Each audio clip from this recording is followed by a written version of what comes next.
Mans kritušais eņģelis.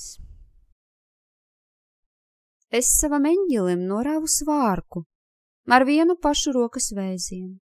Viņš tik ļoti drebēja. Iedevu tam tableti, lai sasildās. Un atkal viņam šķita, ka māte galvu glāsta, ka brālis viņam kājas slaka, ka Dievs tēvs mīļi uzrunā. Es salauzu savam eņģelim nimbu ar vienu vienīgu tikšķi. Viņš izmisīgi šņukstēja.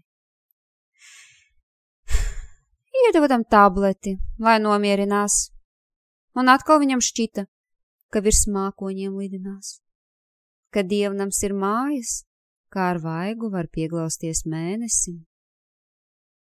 Es savam eņģelim nogriezu spārnus ar lielām metāla šķērēm.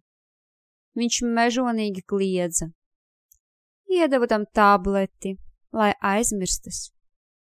Un atkal viņam šķita, ka Lucifers ar viņu sarunājas, ka sārtas mēles laiza viņa kājas, ka ķermeni apvīja neskaitāmas rokas.